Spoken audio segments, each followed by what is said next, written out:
You will never heal until you understand this about your mother. These words might sting, but they point to a truth that most people spend their entire lives avoiding. That the wound you carry was not inflicted by strangers in dark alleys, but by the one person who was supposed to love you unconditionally. The mother wound is the deepest cut of all because it happens before you have language to name it, before you have defenses to protect against it. It shapes every relationship you will ever have, every choice you will ever make, every way you will ever love or fail to love yourself. Carl Jung understood that our earliest experiences with the maternal figure create an internal blueprint that governs our entire emotional life. Your mother was the first world you knew, the original mirror in which you glimpsed your own existence. Her eyes told you whether you mattered. Her voice taught you the language of worth. Her presence or absence became the blueprint for all future love. Yet she too was once a child, carrying her own unhealed wounds, repeating patterns that stretched back through generations like shadows cast by shadows. Most people spend their entire lives unconsciously recreating the emotional climate of their earliest years. They choose partners who echo the same rhythm of conditional love, the same withdrawal when authenticity appears, the same requirement to earn affection through performance. This repetition feels like destiny, but Jung recognized it as the psyche's attempt to master what was never mastered, to heal what was never healed. The patterns persist because the original wound remains unconscious, hidden beneath layers of adaptation and survival. The child within you learned early that love was something to be earned, not freely given.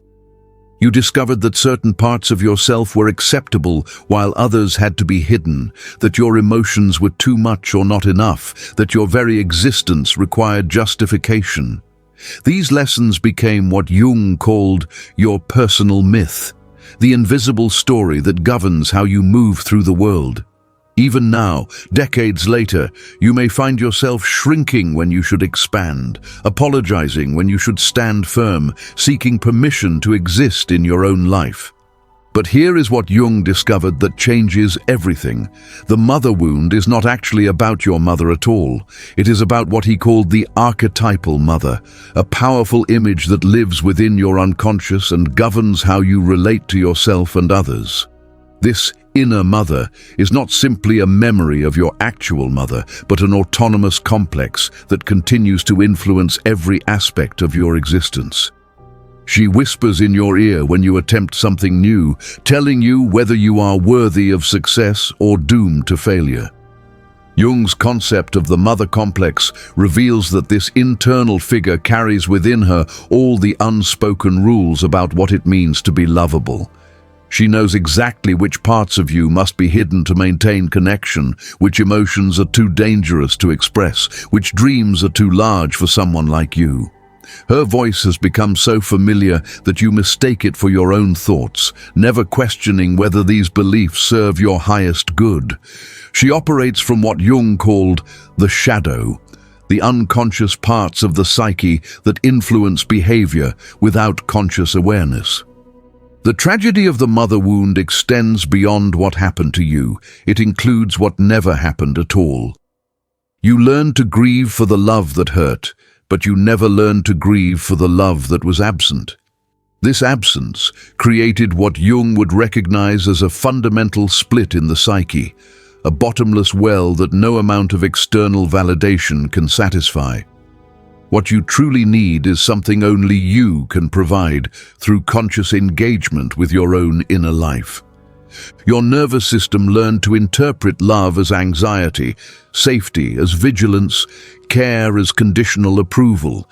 These early imprints became the default settings for how you navigate intimacy as an adult, creating what Jung called repetition compulsions.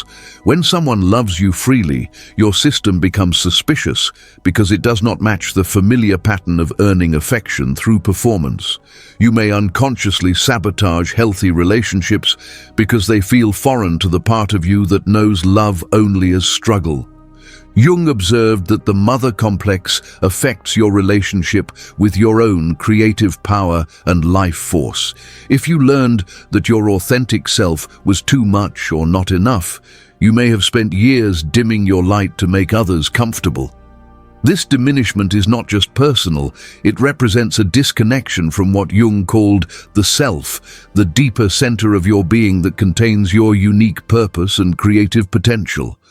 Healing involves reclaiming your right to shine, to take up space, to express your gifts without apology. The body holds its own memory of every interaction from those early years, every moment of attunement or disconnection, every instance of being seen or overlooked. This somatic imprint influences how you breathe, how you hold tension, how you respond to stress decades later. The child who learned that expressing needs led to rejection may grow into an adult who holds their breath when asking for help. The infant who experienced inconsistent care may develop chronic anxiety that no amount of rational thinking can resolve. Jung understood that healing requires working with both the conscious and unconscious dimensions of the psyche. The healing process demands that you feel what you were never allowed to feel. Grieving not only for what happened, but for what never happened, not only for the love that hurt, but for the love that never came. This grief is not endless, though it may feel overwhelming at first. It is the natural response of a system finally safe enough to acknowledge its pain, to let the tears that were held back for decades finally flow. The patterns that feel most familiar to you are often the ones that are most destructive to your well-being. You may find yourself drawn to partners who are emotionally unavailable, just as she was, or to friendships that require you to minimize yourself to keep the peace. These attractions feel like home because they recreate the emotional environment you first knew. Breaking free from these patterns requires what Jung called the transcendent function, the capacity to hold opposing forces in consciousness until a new way of being emerges. Jung's exploration of the shadow reveals that the mother wound manifests differently in each person, depending on their unique temperament and family dynamics. Some people develop what he called a false persona, a mask that is perpetually pleasant and agreeable, never risking authentic expression for fear of abandonment. Others become hypervigilant and controlling, believing that if they can just manage every variable in their environment, they will finally be safe. Still others retreat into isolation, convinced that relationships inevitably lead to pain and disappointment. Each of these strategies was once adaptive, helping a vulnerable child survive in an environment that felt unpredictable or unsafe. The problem arises when these survival mechanisms continue operating in adult relationships where they are no longer necessary or helpful. Jung recognized these as neurotic patterns, behaviors that served their purpose in childhood but now limit growth and authentic relationship. The person who learned to be invisible may struggle to speak up for themselves in their marriage. Your particular version of the mother complex shapes not only how you relate to others, but how you treat yourself in the privacy of your own mind. The internal voice that developed to manage your mother's emotions becomes what Jung called the inner critic, a harsh internal authority that never allows you to rest. It scans constantly for evidence of your inadequacy, preparing you for rejection before it can occur. This hypervigilance was once protective, but now prevents you from experiencing the joy and spontaneity that are your birthright. Jung discovered that the mother complex operates through what he called projection, unconsciously attributing to others the qualities and behaviors of the original mother figure. You may find yourself reacting to your partner with the same fear and defensiveness you felt as a child, even when their behavior bears no resemblance to your mother's. These projections keep you trapped in the past, unable to see present relationships clearly. Withdrawing projections requires conscious work to distinguish between past and present, between the archetypal mother and the actual person in front of you. The work of conscious healing involves developing what Jung called the transcendent function, the capacity to hold opposites in tension until something new emerges. You must learn to hold space for contradictory truths, that your mother both loved you and wounded you, that you are both innocent victim and empowered adult, that healing requires both accepting what was and creating what can be. This capacity to hold paradox without needing to resolve it into simple categories is a mark of psychological maturity and spiritual development. Jung emphasized that the healing of any complex requires bringing it into conscious relationship rather than trying to eliminate it entirely. The goal is not to destroy the mother complex, but to transform your relationship to it, to recognize when it is operating and choose how to respond. This involves developing what he called the observing ego, the part of you that can witness your own psychological processes without being completely identified with them.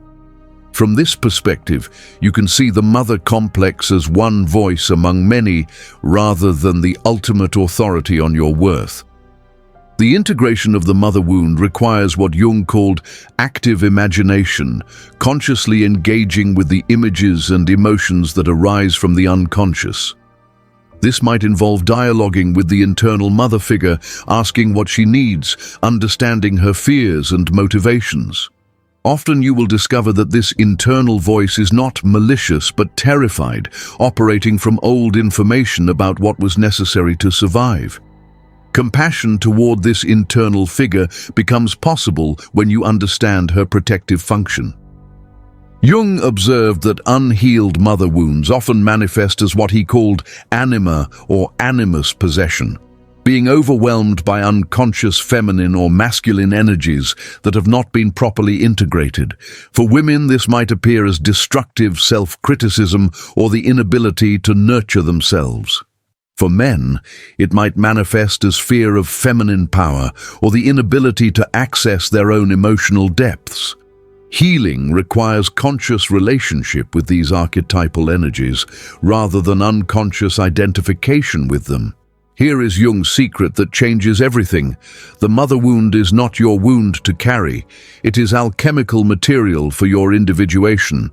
Jung understood that our deepest wounds contain the seeds of our greatest gifts, that the very experiences that seem to limit us can become the source of our unique contribution to the world.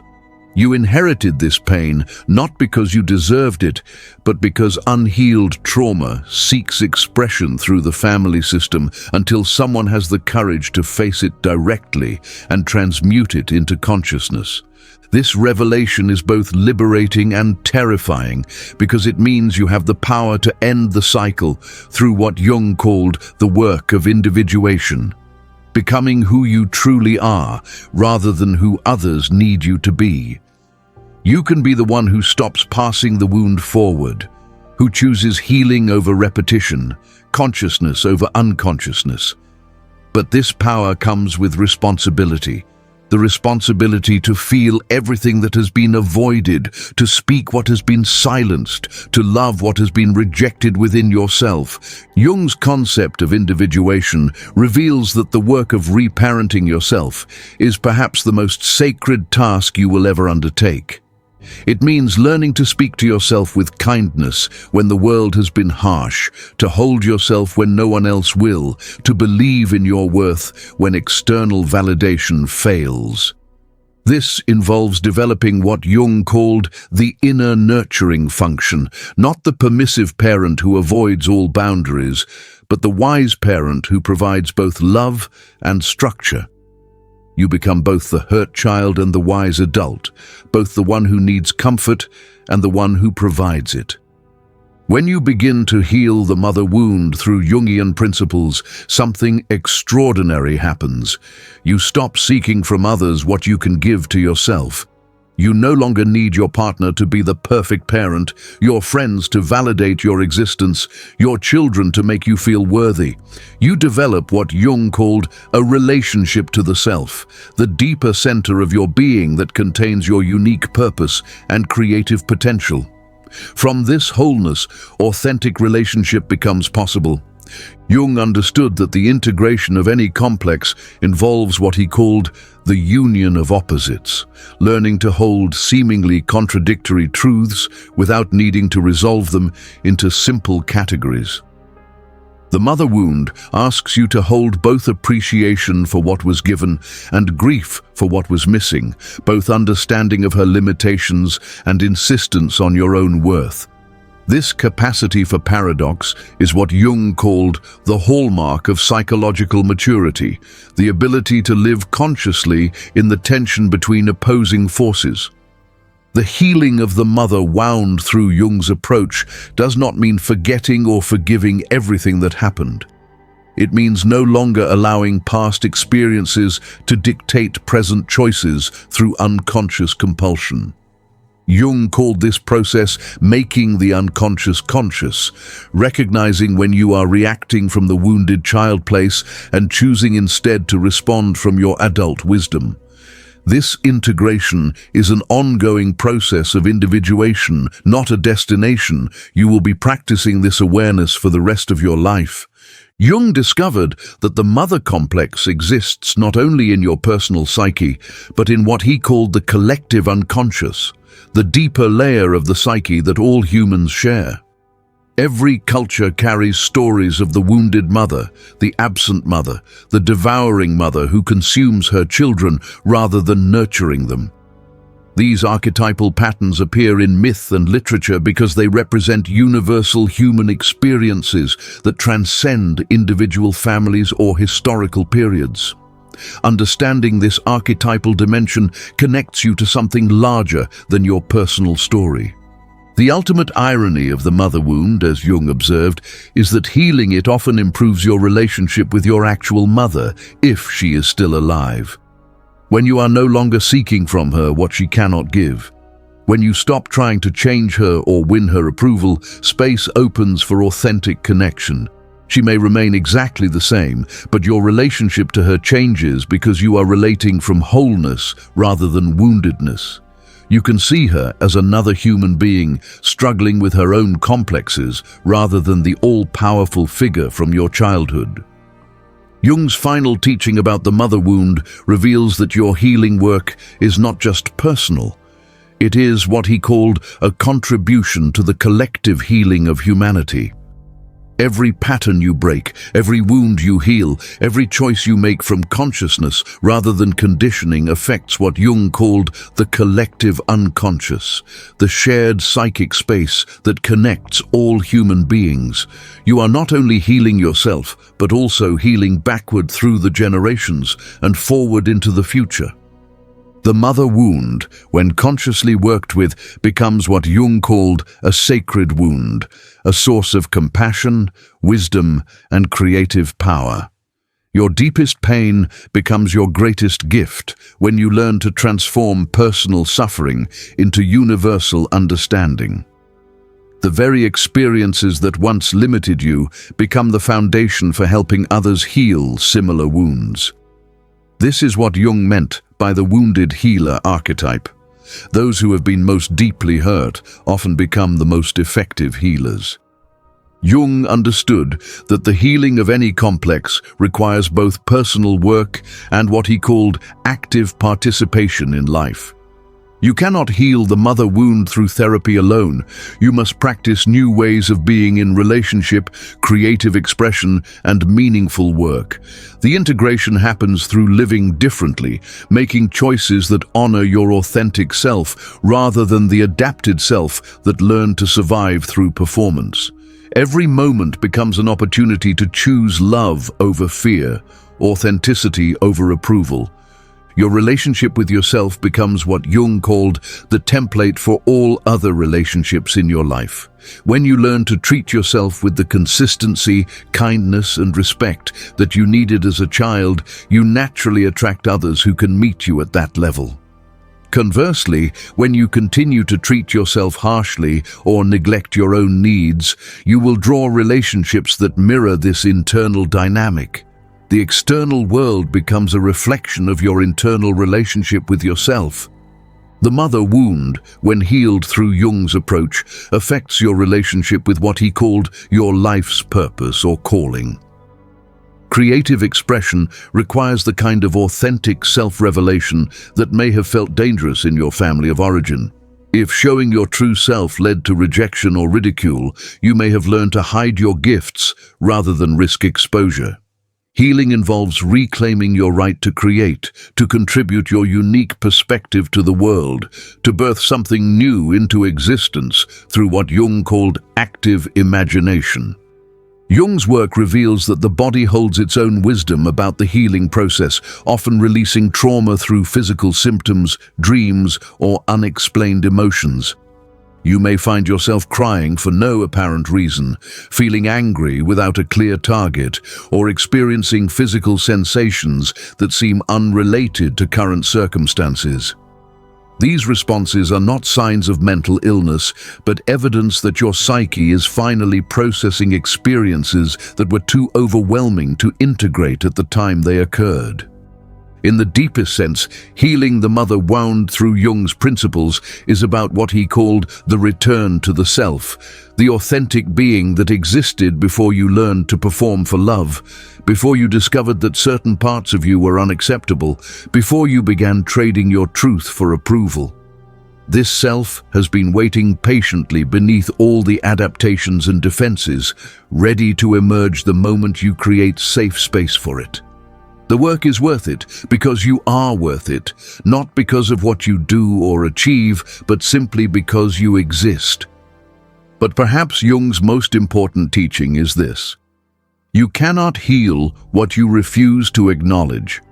As long as you continue to minimize your pain, excuse destructive behavior, or convince yourself that the past does not matter, you remain imprisoned by wounds that could be transformed into wisdom. The moment you have the courage to look directly at what happened, to feel what you were not allowed to feel, to speak what was forbidden to speak, the alchemical process of healing begins. The mother wound will not heal itself through time, positive thinking, or pretending it does not exist. It heals through conscious engagement, through the willingness to feel deeply and love fiercely, through the courage to become the parent to yourself that you always needed.